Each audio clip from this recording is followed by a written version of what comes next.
Hello everyone and welcome to another screencast of chess games from the Vilcabamba Chess Club.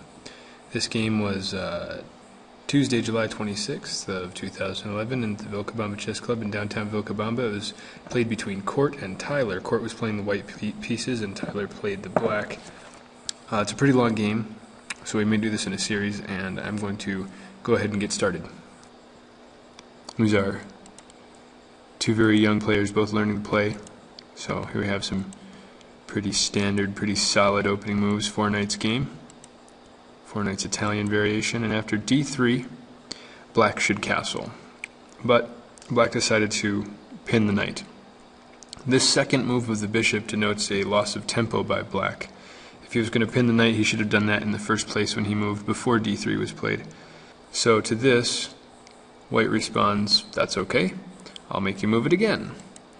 And after the bishop retreats, notice that bishop has moved 3 times, and he should have pushed b4 right now, and then he'd been able to move 2 pawns for the price of 1 piece moving 4 times.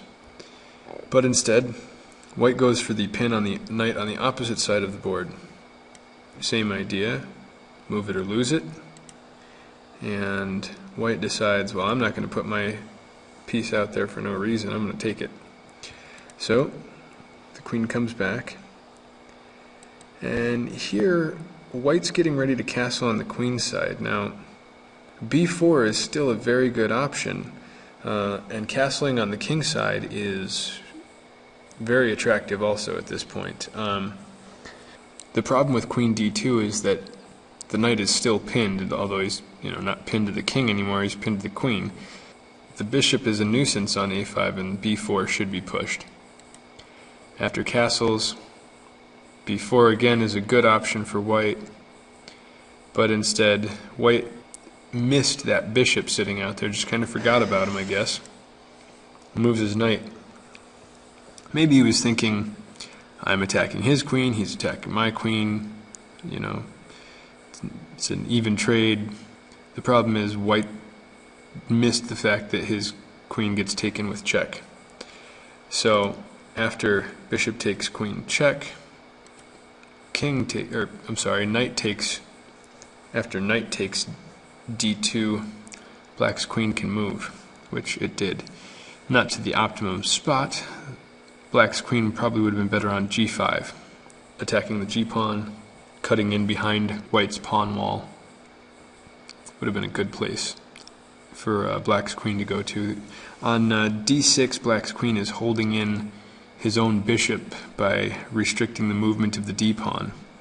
It is defending the c-pawn, and I understand that rationale, but that pawn should be allowed to die for the price that he's paying now, holding his own bishop in, and his queen's mobility is very limited, and she's very passive on that square. So here white castles, and as we see, black is just up a queen in this situation. This should be a 1 game for black. It's just a matter of winning it. You know what they say though, winning a 1 position is a lot easier said than done. So black decides to start an attack with f5.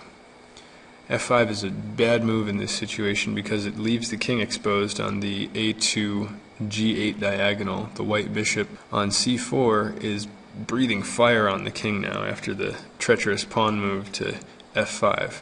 This comes into play later, we'll see.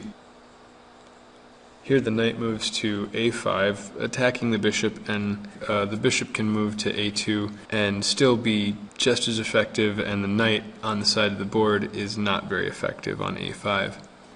White decides against that though, and plays knight takes c7.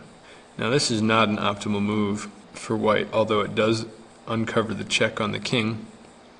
In this situation, black can take the offending piece with the knight on a5, and after white takes the rook on a8, the black knight can retreat back to a5, and the white knight is stuck in the corner and will be taken by the queen moving to b8 and then taking.